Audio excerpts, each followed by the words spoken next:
अस्सलाम वालेकुम मेरे प्यारे दोस्तों, मैं आप सबका इस चैनल में खुशामदीद करता हूँ। मैंने आपको पहले ही अरब्स का कंडीशन बताया था कि कैसे अरब्स जो अरब थे वो कैसे गुमराह हो चुके थे, वो कैसे सीधे रास्ते से भटक चुके थे, वो कैसे जो अल्लाह ताला ने उनको दीन दिया था, उनको इस्लाम दिया था, जो हज़रत इब्राहीम अलैहिस्सलाम का दीन था, उससे कैसे भटक चुके थे, हज़रत मूसा अलैहिस्सलाम के दीन से कैसे भटक चुके थे, हज़रत ईसा अलैहिस्सलाम और जो भी हमारे पैगम्बर आए थे उनके दीन से वो कैसे भटक चुके थे, और वो कैसे बुत परस्ती में मशगूल हो गए थे, और वो कैसे शिरक में वो फंस गए थे। शिरक का जो जाल था, उस शिरक के जाल में वो कैसे फंस गए थे।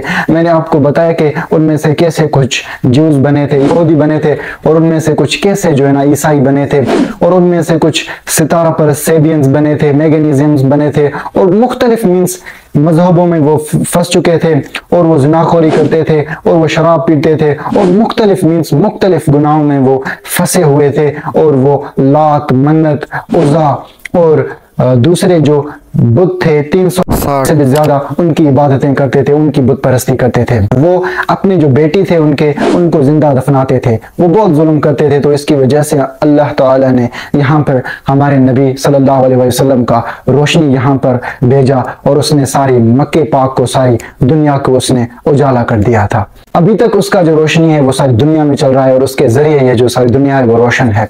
हमारे नबी सल्लल्लाहु अलैहि वसल्लम मक्के पाक में पैदा हुए, और हमारे नबी सल्लल्लाहु अलैहि वसल्लम का जो शजरा नसब है वो अदनान से 21 वालिद के बाद 21 एंसेस्टर्स के बाद मिलता है। वो कुछ इस तरह से मिलता है कि मोहम्मद बिन अब्दुल्ला, अब्दुल्ला बिन अब्दुल मुत्तलिब बिन हाशिम, हाशिम बिन अब्दुल मनाफ बिन कोसे बिन किलाब, किलाब बिन मुरा बिन काब बिन लोए बिन गालिब बिन फर बिन मलिक बिन अन्नादिर बिन किनेना बिन खुज़ैमा बिन मुदरिखा बिन इलियास बिन मुदर बिन निज़र बिन माद बिन अदनान।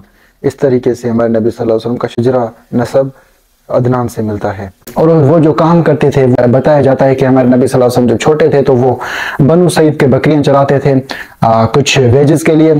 फिर उसके बाद जब हमारे नबी सल्लल्लाहु अलैहि वसल्लम 25 साल की उम्र के थे, तो उस वक्त हमारे नबी सल्लल्लाहु अलैहि वसल्लम पहले से ही सच्चार, ईमानदार, छोटे से ही जो थे हमारे नबी सल्लल्लाहु अलैहि वसल्लम हमेशा सच बोलते थे, हमेशा ईमानदारी सब चीजों में दिखाते थे। तो इसकी वजह से उसका नाम सादिक और अमीन रखा था। जो काफिर थे, जो नॉन मुस्लिम्स थे, जो कि शिरक परस्त थे, उन्होंने उसके हमारे नबी सल्लल्लाहु अलैहि वसल्लम का यह नाम रखा था। तो इसके जो हमारे नबी सल्लल्लाहु अलैहि वसल्लम के जो सादिक और अमीन के जो तारीफ के चर्चे थे, उसके जो नगमे थे, वो सारे मक्के पाक और मदीना और सारे जो दूसरे कंट्रीज थे सऊदी अरब के करीब, वहां पर फैल चुके थे। और हमारे नबी सल्लल्लाहु अलैहि वसल्लम का ये जो तारीफ के नगमे थे वो हज़रत खदीजा के कान पर पहुंचती है, क्योंकि हम हज़रत खदीजा वो भी बहुत बड़ी ताजिर थी। तो उसने हमारे नबी सल्लल्लाहु अलैहि वसल्लम का जब तारीफ सुना तो उसने हमारे नबी सल्लल्लाहु अलैहि वसल्लम को एक तिजारत के सिलसिले में सीरिया की तरफ भेजा, तिजारत के लिए, और उसके साथ अपना गुलाम मैसरा को भी भेजा। तो हमारे नबी सल्लल्लाहु अलैहि वसल्लम उस वक्त 25 साल की उम्र के थे, और वो सीरिया की तरफ जाते हैं। जब वो कारोबार तिजारत करके लौट के आते हैं तो हज़रत खदीजा देखती है कि वो कारोबार में तो उसके कारोबार में तो ज्यादा इजाफा हुआ है, उसके जो बेनिफिट, उसका जो फायदा है उसमें तो इजाफा हो गया है, उसके जो कारोबार में इजाफा होने शुरू हुआ। तो यहाँ पर जो है ना हज़रत खदीजा, उसको पता चला कि हमारे नबी सल्लल्लाहु अलैहि वसल्लम जो है ना कितने ईमानदार और कितने बरकतों भरे इंसान हैं। मैसरा भी हमारे नबी सल्लल्लाहु अलैहि वसल्लम के जो रवैया था, हमारे नबी सल्लल्लाहु अलैहि वसल्लम का जो किरदार था, उसके तारीफें करने लगा हज़रत खदीजा से। फिर जो खदीजा थी वो हज़रत मोहम्मद सल्लल्लाहु अलैहि वसल्लम से शादी करने का इरादा करती है। लेकिन ये शादी करने का जो बात है ये हमारे नबी सल्लल्लाहु अलैहि वसल्लम से के साथ नहीं करती, लेकिन नफीसा नाम के एक औरत के साथ करती है, जो कि मुनिया का बेटी होती है, उसके साथ करती है। और वो फिर हमारे नबी सल्लल्लाहु अलैहि वसल्लम के साथ ये बात करती है कि हज़रत खदीजा है वो तुम्हारे साथ शादी करने का इरादा रखती है। और फिर उसके बाद क्या होता है कि हमारे नबी सल्लल्लाहु अलैहि वसल्लम का फैमिली और जो उसके चचा जान थे हमारे नबी सल्लल्लाहु अलैहि वसल्लम के, और जो बीबी खदीजा उसका फैमिली था, उधर बातचीत होती है। और फिर हमारे नबी सल्लल्लाहु अलैहि वसल्लम का शादी होती है, और उसका निकाह अबू तालिब पढ़ाते हैं इब्राहीम अलैहिस्सलाम के दीन के मुताबिक, मीन्स इस्लाम के मुताबिक। फिर उसके बाद हमारे नबी सल्लल्लाहु अलैहि वसल्लम ने टोटल ये बताया जाता है कि 11 शादी की थी, और उन 11 शादियों का भी मकसद था। उनका ये मकसद होता था कि हमारे नबी सल्लल्लाहु अलैहि वसल्लम ने उन 11 शादियों में से जो 10 शादियां थी उन औरतों से की, उन बीबियों से की जो कि ऑलरेडी शादीशुदा थे, जिनकी ऑलरेडी 1 या 2 शादी हो चुकी थी।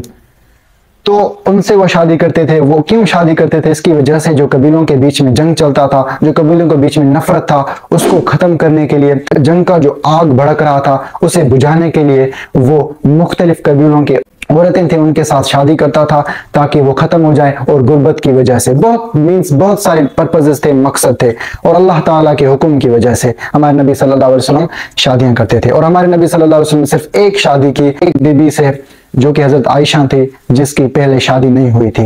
ये एक ऐसी औरत थी जिसके साथ हमारे नबी सल्लल्लाहु अलैहि वसल्लम ने शादी की। हमारे नबी सल्लल्लाहु अलैहि वसल्लम को 7 औलाद थे, उनमें से 3 बेटे थे और 4 बेटियां थी। ये सारे जो 6 हमारे नबी सल्लल्लाहु अलैहि वसल्लम के औलाद थे, 6 वो हजरत खतीजा से पैदा हुए, और जो एक था हमारे नबी सल्लल्लाहु अलैहि वसल्लम का बेटा, वो मारिया किब्तिया से पैदा होता है। हमारे नबी सल्लल्लाहु अलैहि वसल्लम के जो औलाद थे खतीजा के साथ, वो हजरत बीबी ज़ैनब, उम्मे कुलसूम, रुकैया, फातिमा तो ज़हरा और अब्दुल्ला और कासिम थे। और जो मारिया किब्तिया के साथ हमारे नबी सल्लल्लाहु अलैहि वसल्लम के औलाद था वो इब्राहिम था। हमारे नबी सल्लल्लाहु अलैहि वसल्लम के जो बेटे थे वो जवानी में ही गुजर चुके थे। 7 हमारे नबी सल्लल्लाहु अलैहि वसल्लम को औलाद थे। फिर उसके बाद हमारे नबी सल्लल्लाहु अलैहि वसल्लम ने जब हजरत खतीजा से शादी की तो उसका उम्र 25 साल था और हजरत खतीजा का 40 साल उम्र था। फिर उसके बाद ये बताया जाता है कि हमारे नबी सल्लल्लाहु अलैहि वसल्लम, स्कॉलर उलेमा ये बताते हैं कि हमारे नबी सल्लल्लाहु अलैहि वसल्लम जब 35 साल और 37 ईयर्स एज के थे, उम्र के थे, तो उस वक्त हमारे नबी सल्लल्लाहु अलैहि वसल्लम के मुख्तलिफ ख्यालात आने लगते हैं। सुपर नेचुरल मीन्स मुख्तलिफ ख्यालात आने लगते हैं हमारे नबी सल्लल्लाहु अलैहि वसल्लम के जहन में, और वो जो ख्यालात थे, वो जो विजन थे, ड्रीम, ख्वाब, वो सच होने लगते हैं। जो भी वो देखता था, ख्वाब या ड्रीम विजन करता था, वो सच होता था। हमारे नबी सल्लल्लाहु अलैहि वसल्लम जब 35 या 37 ईयर्स के ओल्ड थे, एज के थे, उम्र के थे, तो हमारे नबी सल्लल्लाहु अलैहि वसल्लम गारे हिरा में जाते थे। ये गारे हिरा मक्के पाक से इतना दूर नहीं है, 2 माइल्स दूर है। अगर हम ये गारे हिरा की बात करें तो ये इतना बड़ा भी नहीं है। ये अगर हम इसकी ऊंचाई की बात करें तो ऊंचाई में ये 4 मीटर्स है। अगर हम इसकी लेंथ की बात करें तो 1.75 और 1.5 मीटर्स है। तो ये छोटा मीन्स छोटा गार था। यहाँ पर हमारे नबी सल्लल्लाहु अलैहि वसल्लम जाते थे और नेचर, कुदरत पर फोकस करते थे।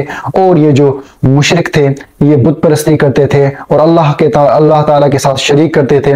तो ये इन चीज़ों में खुद को इंडल्ज नहीं करता था, ये चीज़ें नहीं करता था, खुद को इन चीज़ों में शामिल नहीं करता था, क्योंकि अल्लाह ताला ने पहले से ही हमारे नबी सल्लल्लाहु अलैहि वसल्लम को चुना था।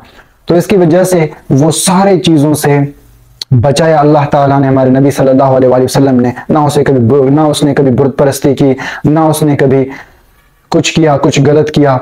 हमारे नबी सल्लल्लाहु अलैहि वसल्लम का आप कैरेक्टर कह सकते हैं कि वो फ्लॉलेस कैरेक्टर था। ये एक आखिरी इंसान और पहले इंसान होंगे जो कि फ्लॉलेस कैरेक्टर के साथ था, जिसमें कोई दाग ना था, उसके किरदार में कोई दाग ना था। ये परफेक्ट मैन था। अल्लाह ताला को ये दिखाना था सारी दुनिया को। हमारे नबी सल्लल्लाहु अलैहि वसल्लम इधर गारे हिरा में आते थे और यहाँ पे वर्शिप, इबादत करते थे। तहनूस नाम का इबादत करते थे, अपने साथ पानी लाते थे, और सवीक नाम का खाना, ये खाना होता है, किसी एक किस्म का खाना होता है, वो अपने साथ लाते थे और यहाँ पर इबादत करना शुरू करते थे। और जब उसके खाना जहाँ ये चीज़ें ख़त्म होते थे वो फिर मक्का पाक जाते थे और फिर वो चीज़ें लाते थे, फिर यहाँ पर इबादत करना शुरू करते थे, गौर फिक्र करना शुरू करते थे, तहनूस करना शुरू करते थे।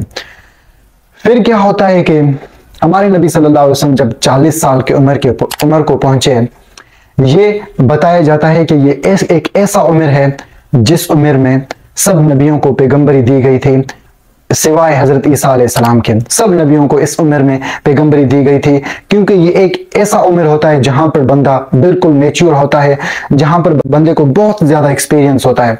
वो बहुत सारी चीजें अपनी जिंदगी में देख लेता है और बहुत सारे एक्सपीरियंस करता है चीजों को, और बहुत सारे चीजों से वो गुजर कर इस स्टेज पर 40 साल की उम्र को पहुंचता है। तो यहाँ पर मीन्स वो बिल्कुल तैयार होता है इस जिम्मेदारी के लिए। वो 40 साल की उम्र के पहुंचे तो एक रात क्या होता है कि हजरत जिब्राइल अलैहिस्सलाम आते हैं हमारे नबी सल्लल्लाहु अलैहि वसल्लम के पास। अभी जो एग्जैक्ट डेट हमें बताया जाता है, वो एग्जैक्ट हमारे नबी सल्लल्लाहु अलैहि वसल्लम का जो एग्जैक्ट उम्र था वो 40 ईयर्स 6 मंथ्स 12 डेज था। और जो इस्लामिक वहां पर मीन्स हम तारीख देखें तो वो कौन सा तारीख था, तो अल्लाह ताला कुरान मजीद में हमें बताता है, सूरतुल कदर चैप्टर 97 में वर्स 1 में बताता है इन्ना अंज़लनाहु फी लैलतिल क़द्र, that we have revealed it means glorious holy Quran in the night of लैलतुल क़द्र। अभी उलमा जो कहते हैं, स्कॉलर्स कहते हैं, उनकी मुख्तलिफ राय है इस लैलतुल क़द्र के रात के बारे में।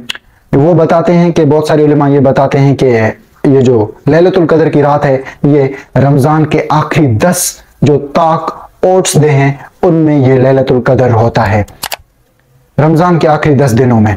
फॉर एग्जाम्पल 21, 23, 25, 27, 29 ये क्या है, इनमें से एक दिन में ये कुरान मजीद नाजिल हुआ था और इनको जो है ना, इनमें से एक को लैलतुल क़द्र का रात कहा जाता है।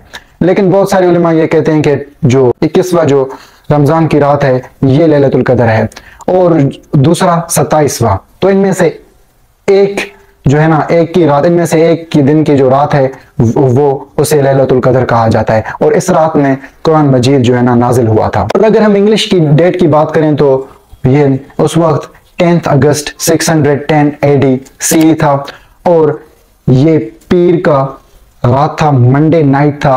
तो यहाँ पर हज़रत जिब्राइल अलैहिस्सलाम आते हैं नबी सल्लल्लाहु अलैहि वसल्लम के पास अल्लाह ताला के हुक्म के साथ।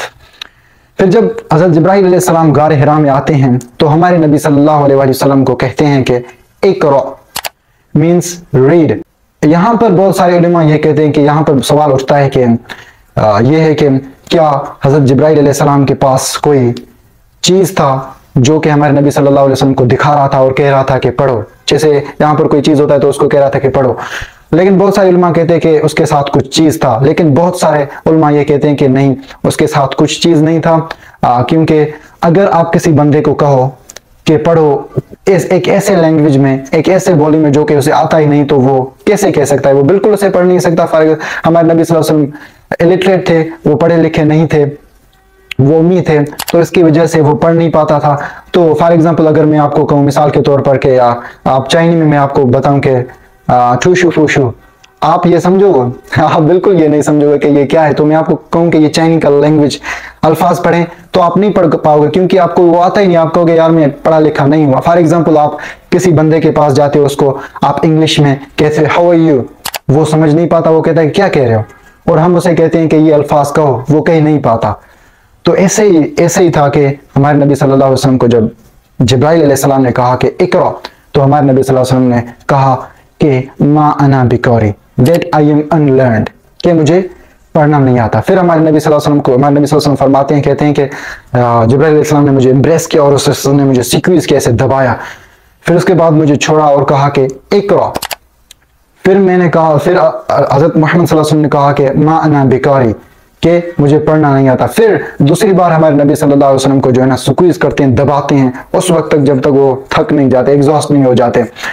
फिर से हमारे नबी सल्लल्लाहु अलैहि वसल्लम कहते हैं इक़रा, हमारे नबी सल्लल्लाहु अलैहि वसल्लम फिर कहते हैं कि मा अना बिकारी, और तीसरी दफा हमारे नबी सल्लल्लाहु अलैहि वसल्लम को ऐसे कंप्रेस करते हैं, दबाते हैं, और फिर कहते हैं कि इक़रा बिस्मि रब्बिकल लज़ी खलक, खलकल इंसान मिन अलक, that read in the name of thy Lord who created man from cloth, he is the most generous, your Lord is the most generous। कि पढ़ो अल्लाह ताला के नाम से, अल्लाह ताला के नाम से शुरू करो, जिसने पैदा किया, जिसने इंसान को पैदा किया, पानी का कतरा है उससे पैदा किया इंसान को, और अल्लाह ताला बहुत जनरस हैं, सबसे ज्यादा अल्लाह ताला जनरस हैं। तो हमारे नबी सल्लल्लाहु अलैहि वसल्लम ये पढ़ते हैं और फिर वो लौट के जाते हैं। जब वो लौट के जाते हैं तो हमारे नबी सल्लल्लाहु अलैहि वसल्लम क्या शिवरिंग कर रहे थे, कांप रहे थे। तो जब हमारे नबी सल्लल्लाहु अलैहि वसल्लम हजरत खदीजा के पास गया तो वहां पर हजरत खदीजा को कहा कि जमीलूनी जमीलूनी, जमीलूनी का मतलब यह है कि कवर मी अप, मेरे ऊपर कपड़ा डालो, मुझे मींस कपड़े में ढांप लो। तो हजरत खदीजा हमारे नबी सल्लल्लाहु अलैहि वसल्लम को ढांप लेता है। फिर उसके बाद हमारे नबी सल्लल्लाहु अलैहि वसल्लम सारा किस्सा, सारी जो ये इंसिडेंट वाकया उसके साथ हुआ था वो हजरत खदीजा को बताता है। फिर उसके बाद हजरत खदीजा उसको जो है ना काम करने के लिए, हजरत खदीजा उसे कहती हैं कि तुम, अल्लाह ताला तुम्हें कभी भी डिसग्रेस नहीं करेगा, अल्लाह ताला तुम्हें कभी भी रुस्वा नहीं करेगा, क्योंकि तुम गरीबों की मदद करते हो, तुम कमजोरों का जो बर्डन है उन पर वो कम करते हो, उनकी जो बर्डन है उनके साथ उनका मदद करते हो, तुम जो कबीलों के बीच में दुश्मनी है उसको खत्म करते हो, तुम तो मददगार हो, तो अल्लाह ताला तुम्हें रुस्वा नहीं करेगा। तो उसके बाद क्या होता है कि हमारे नबी सल्लल्लाहु अलैहि वसल्लम को हजरत खदीजा अपने कज़न के पास लेके जाता है जिसका नाम नौफिल होता है। ये नौफिल ये बताया जाता है कि इसको तौरात द ओल्ड टेस्टामेंट और इंजील द न्यू टेस्टामेंट का इसको नॉलेज था। तो इसके पास लेके जाता है। फिर जब हजरत मोहम्मद सल्लल्लाहु अलैहि वसल्लम उसे सब कुछ बताता है तो जो नौफिल था वो उसे कहता है कि ये वही नमूस है। नमूस का मतलब ये वही एंजल है, ये वही मलाइक है जो कि जिसने हजरत मूसा अलैहिस्सलाम के पास ये जो तौरात था वो लाया था और उसके जो ने ये नाजिल किया था। ये सारे नबियों के पास ये किताब लाता था, ये अल्लाह ताला का किताब बुक लाता था और उनको देता था। ये वही मलाइक है। और हमारे नबी सल्लल्लाहु अलैहि वसल्लम को फिर कहते हैं कि आकाश में उस वक्त होता जब तुम्हें तुम्हारे कबीले वालों तुम्हें निकाल देंगे, इस मक्का से तुम्हें निकाल देंगे। तो हमारे नबी सल्लल्लाहु अलैहि वसल्लम ने उसको कहा कि क्या वाकई मुझे निकाल देंगे? उसने कहा कि हाँ, जो भी इस पैगंबरी के साथ, इस प्रॉफिटहुड के साथ, इस किताब के साथ, इस वही के साथ आता है उसे निकाल दिया जाता है। काश में उस वक्त होता, तुम्हारे साथ में तुम्हारी मदद करता, तुम्हारा मुहाफिज बनता। फिर उसके बाद हमारे नबी सल्लल्लाहु अलैहि वसल्लम के पास जो है ना बताया जाता है कि कोई रिविलेशन नहीं आ रहा था। और कुछ उलेमा, कुछ स्कॉलर्स ये कहते हैं कि ये 6 महीनों तक और कुछ कहते हैं 1 साल तक रिविलेशन नाजिल नहीं हुआ, वही नाजिल नहीं हुआ। लेकिन कुछ स्कॉलर्स उलेमा ये कहते हैं कि हमारे नबी सल्लल्लाहु अलैहि वसल्लम के पास इस वही के 10 दिन के बाद या 7-8 दिन के बाद हमारे नबी सल्लल्लाहु अलैहि वसल्लम के पास वही आया था। ये साल या 4 महीने के बाद नहीं। वो फिर हदीस बताते हैं हमारे नबी सल्लल्लाहु अलैहि वसल्लम का कि हमारे नबी सल्लल्लाहु अलैहि वसल्लम का हदीस है कि वो कहते हैं कि जब मैंने रमजान पूरा किया गारे हिरा में तो मैं लौट के आया। जब मैं घूम रहा था तो ऊपर से आवाज आया और मैंने ऊपर देखा तो वही एंजल, वही मलाइक है। आसमान और जमीन के बीच में उसका कुर्सी है, उसका जो चेयर है और उस तख्त पर वो बैठा है। और फिर हमारे नबी सल्लल्लाहु अलैहि वसल्लम को वो वही देते हैं और उस पर वही नाजिल होते हैं। तो वो ये बताते हैं कि अभी रमजान कंप्लीट हुआ, इसका मतलब ये जो लैलतुल कद्र के रात कुरान मजीद नाजिल हुआ था, मीन्स उसके अभी 6-7-8 दिन के बाद, मीन्स उसको हमारे नबी सल्लल्लाहु अलैहि वसल्लम या 10 दिन के बाद हमारे नबी सल्लल्लाहु अलैहि वसल्लम को क्या मिला? वही मिला। तो ये उनका राय है। फिर जब हमारे नबी सल्लल्लाहु अलैहि वसल्लम का दूसरा वही मिला, वो कुछ इस तरह से था कि हमारे नबी सल्लल्लाहु अलैहि वसल्लम को सूरत अल-मुदस्सिर चैप्टर 74 कुछ आयत के हमारे नबी सल्लल्लाहु अलैहि वसल्लम को अल्लाह ताला कहते हैं, जिब्राइल उसे कहते हैं कि या अय्युहल मुदस्सिर कुम फअंजिर व रब्बिका फकब्बिर व थियाबका फतहर व रजुज़ फहजुर। के हमारे नबी सल्लल्लाहु अलैहि वसल्लम को कहते हैं कि ओ मोहम्मद सल्लल्लाहु अलैहि वसल्लम, ओ कवर्ड अप, ओ ढापे हुए मोहम्मद सल्लल्लाहु अलैहि वसल्लम, कुम फंजिर, उठो और वार्न करो, उठो और लोगों को खबरदार करो। यहाँ पर हमारे अल्लाह ताला जो है वो हमारे नबी सल्लल्लाहु अलैहि वसल्लम को ट्रेन कर रहे हैं, उसको समझा रहे हैं, उसे इंस्ट्रक्ट कर रहे हैं, उससे नसीहत कर रहे हैं कि तुम्हें क्या क्या करना है। हमारे नबी सल्लल्लाहु अलैहि वसल्लम को कहते हैं कि उठो, तुम्हें बैठना नहीं है, तुम्हें उठना है। ओके, तुम्हें उन लोगों के पास जाना है, तुम्हें उन लोगों को खबरदार करना है जो वो लोग बुत परस्ती कर रहे हैं, जो लोग वो शिर्क में गुमराह हुए हैं, जो लोग वो शिर्क में मशगूल हैं, जो लोग वो जिना कर रहे हैं, जो लोग ये सारी गलीज चीजें कर रहे हैं, उनसे उनको रोको, उनके पास जाओ, उनसे उनको रोको। और वरब्बिका फकब्बिर, और अपने अल्लाह ताला की तारीफें करो, उसकी इबादत करो। वसियाबका फतहर, खुद को पाक करो। खुद को पाक करो मीन्स खुद को जो ये बुत परस्ती है उससे बचाओ, खुद को गुनाहों से बचाओ, खुद को बुत परस्ती से बचाओ, खुद को शिर्क से बचाओ। और अल्लाह ताला वर्स 6 में अल्लाह ताला मेरे नबी सल्लल्लाहु अलैहि वसल्लम को कहते हैं कि वला तमनुन तस्तक्सिर, that do not give to have more, कि लोगों को इसकी वजह से ना दो कुछ भी कि तुम उनसे ज्यादा, उनसे फायदा हासिल कर लो, इनसे ज्यादा जो है ना मांग लो, तो इसकी वजह से नहीं दो, लेकिन अल्लाह ताला के राह में दो, अल्लाह ताला के लिए दो। फिर ये वर्स उसके पास आता है। फिर हमारे नबी सल्लल्लाहु अलैहि वसल्लम क्या करते हैं कि वो वर्ड्स, वो आयतें लोगों तक पहुंचाते हैं। और फिर यहाँ पे लोग क्या करते हैं कि इस्लाम कबूल करना शुरू करते हैं। जो पहला इस्लाम कबूल करती है वो हजरत खदीजा होती है, जो कि हमारे नबी सल्लल्लाहु अलैहि वसल्लम की बीवी थी। वो पहले इस्लाम कबूल करती है। फिर उसके बाद ज़ैद बिन हारिसा, और फिर हजरत अली, फिर उसके बाद हजरत अबू बकर, फिर उसके बाद जो है ना उस्मान बिन अफ़ान, जुबैर बिन अव्वाम, और फिर उसके बाद सईद बिन अबू वकास, और अब्दुर्रहमान बिन औफ, अब्दुल्ला बिन उबैदुल्लाह, इन्होंने इस्लाम कबूल कर लिया। फिर ये इस्लाम को फैलाने लगे, मक्का था वहां पर फैलाने लगे, लोगों के पास ये दावत लेके गए, ये पैगाम लेके गए और उनको ये दावत पैगाम जो है ना बताने लगे। और हम फिर उसके बाद जो मक्के के जो मुशरिक थे, जो मक्के के जो कुरैश थे, उन्होंने जब इसको सुना तो उन्होंने इसको इग्नोर किया कि या क्या इस्लाम कुछ भी नहीं है, ये कुछ भी नहीं होगा। तो इसकी वजह से उन्होंने क्या किया, इसको इग्नोर किया, क्योंकि उन्होंने सोचा कि हम ये लोग बिल्कुल मशगूल हैं बुत परस्ती में, तो ये कैसे इनको निकाल सकता है, ये क्या कर सकते हैं ये दो तीन, ये मोहम्मद सल्लल्लाहु अलैहि वसल्लम। तो इसकी वजह से उन्होंने इस पर ज्यादा गौर नहीं की। अब आते हैं कि हमारे नबी सल्लल्लाहु अलैहि वसल्लम का जो जिंदगी है वो दो बड़े फेजेस में डिवाइडेड हैं। वो कौन से फेजेस हैं? एक मक्कन उसका जिंदगी है हमारे नबी सल्लल्लाहु अलैहि वसल्लम का, जो कि 13 साल का था, जो हमारे नबी सल्लल्लाहु अलैहि वसल्लम ने मक्के पाक में पैगंबरी की। और दूसरा हमारे नबी सल्लल्लाहु अलैहि वसल्लम का जो पैगंबरी का प्रोफेटहुड का फेज था, वक्त था, वो उसे मदनी कहा जाता है। और ये मदनी फेज पैगंबरी का 10 साल तक रहा हमारे नबी सल्लल्लाहु अलैहि वसल्लम का। अभी हमारे नबी सल्लल्लाहु अलैहि वसल्लम के ऊपर कैसे जो वही थे वो नाजिल होते थे, किन फेजेस में, किन पीरियड्स में, और किस तरीके से हमारे नबी सल्लल्लाहु अलैहि वसल्लम के ऊपर ये वही नाजिल होते थे, वो 7 पीरियड्स में और 7 तरीकों से। वो कौन से 7 तरीके से, कौन से 7 पीरियड्स थे?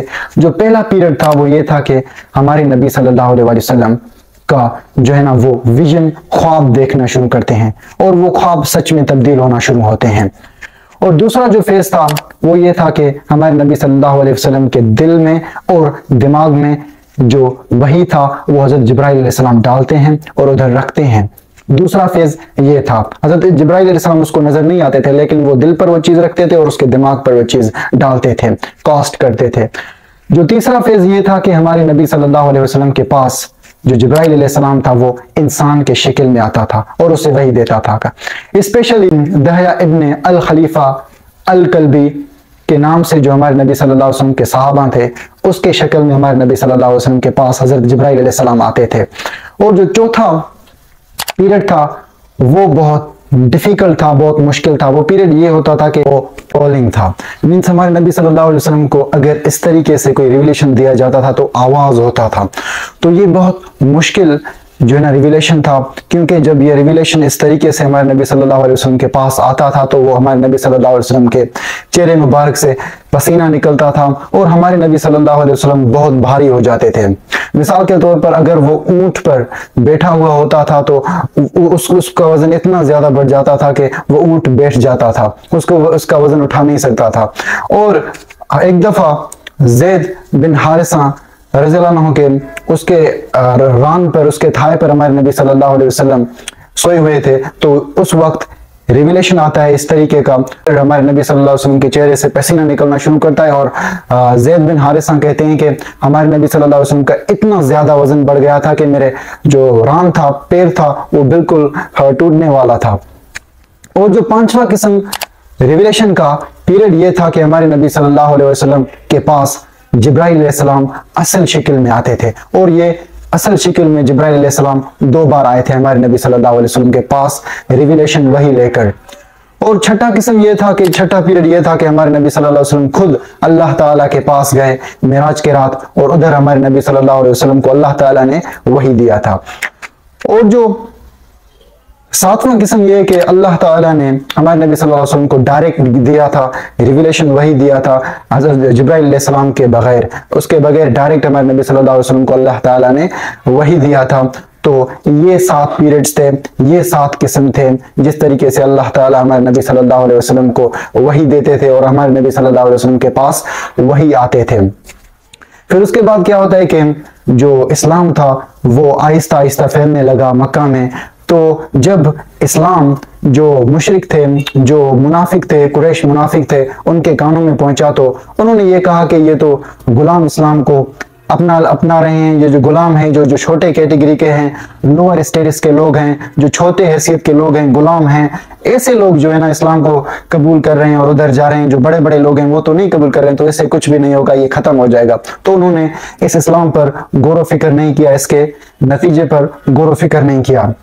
फिर उसके बाद अल्लाह ताला हमारे नबी सल्लल्लाहु अलैहि वसल्लम को सूरतुल अल अशूरा चैप्टर 26 वर्स 240 में हुक्म देते हैं कि वो अंजर अशीरतकल अकरबीन, that's warn the tribe of your near kindred, के जो अपने करीबी, जो तुम्हारे ए नबी सल्लल्लाहु अलैहि वसल्लम, जो तुम्हारे करीबी कबीला है, जो तुम्हारे करीबी रिश्तेदार के कबीले हैं, उनको खबरदार करो, उनको वार्निंग दो, उनको जो है ना ये उन तक ये मैसेज पैगाम पहुंचाओ। फिर उसके बाद हमारे नबी सल्लल्लाहु अलैहि वसल्लम जब ये हुक्म आया उसके पास, तो हमारे नबी सल्लल्लाहु अलैहि वसल्लम जो है ना मीटिंग सबको बुलाते हैं। उनमें से जो बड़े बड़े जो सरबराह थे, बड़े बड़े जो मुनाफिक थे, उन सबको बुलाता है, और उनमें से अबू जहल भी होता है और अबू तालिब भी था। वो सब इकट्ठा हो जाते हैं और हमारे नबी सल्लल्लाहु अलैहि वसल्लम को सुनने आते हैं, और फिर हमारे नबी सल्लल्लाहु अलैहि वसल्लम उधर उनको अल्लाह ताला का पैगाम देते हैं। लेकिन वहां पर अबू लहब, जो कि हमारे नबी सल्लल्लाहु अलैहि वसल्लम के चचा थे, वो उठते हैं और उसे कहते हैं कि पहली बात तो ये है कि हम जो है ना इतने ज्यादा नहीं हैं, अगर जो कुरैश है उनके सब कबीले साथ में मिल जाएं, हमारे खिलाफ उठ जाएं, तो हम उनके लिए बराबर नहीं होंगे, वो बहुत ज्यादा हैं। और दूसरी बात यह है कि ये हमारे लिए अच्छा है कि हम अपने दीन को, हमारे जो रस्म रीत हैं उनको फॉलो करें, हम खुद की मजहब को फॉलो करें। तुम्हारे मजहब को फॉलो करने से अच्छा है, क्योंकि फिर अगर हम तुम्हारे मजहब को फॉलो करेंगे हमें बहुत नुकसान होगा। और तीसरी बात यह है कि ऐ मोहम्मद सल्लल्लाहु अलैहि वसल्लम, तुमने अपने कबीलों को इतना नुकसान पहुंचाया, किसी भी आदमी ने इतना नुकसान अपने कबीले को नहीं पहुंचाया। तो यहाँ पर हमारे नबी सल्लल्लाहु अलैहि वसल्लम खामोश रहे और उसकी बातें सुनते रहे। यहाँ पर कुछ भी उनको फर्क ना पड़ा। फिर दूसरी दफा हमारे नबी सल्लल्लाहु अलैहि वसल्लम उनको बुलाते हैं, फिर दूसरा मीटिंग होता है, और दूसरी मीटिंग में हमारे नबी सल्लल्लाहु अलैहि वसल्लम उनको कहते हैं कि मैं एक अल्लाह ताला पे यकीन करता हूँ और उसका ही इबादत करता हूँ, उसको ही, एक अल्लाह को ही मानता हूँ, और मैं तुम्हें भी यही हुक्म दूंगा कि उस अल्लाह की तरफ आ जाओ, और जो भी तुम अमल कर रहे हो, जो भी तुम डीड्स, जो भी तुम अमल कर रहे हो, तुम्हें उस अमल का अल्लाह ताला को हिसाब देना है। इस दूसरे मीटिंग में अबू तालिब थे, वो कहते हैं हमारे नबी सल्लल्लाहु अलैहि वसल्लम को कि मैं तुम्हें डिफेंड करूंगा, मैं तुम्हारा बचाव करूंगा, मैं तुम्हारा सपोर्ट करूंगा, मैं तुम्हारा हेल्प करूंगा, मैं तुम्हारा दफाव करूंगा, लेकिन मैं अपने अब्बा जान अब्दुल मुत्तलिब है उसका दीन नहीं छोड़ूंगा, उसका राज रीत रस्म उसका नहीं छोड़ूंगा। तो यहाँ पर अबू लहब उठते हैं और उस अबू लहब उसको कहते हैं, अबू तालिब को कहते हैं कि तुम क्या कह रहे हो, तुम हजरत मोहम्मद सल्लल्लाहु अलैहि वसल्लम को रोको, नहीं तो इसे दूसरे लोग रोकेंगे। तो यहाँ पर अबू तालिब अबू लहब को कहते हैं कि मैं हजरत मोहम्मद सल्लल्लाहु अलैहि वसल्लम को उस वक्त तक डिफेंड करूंगा, उसका बचाव करूंगा, उसका मदद करूंगा, उसके साथ हूं जिस वक्त मेरी बॉडी में जान है।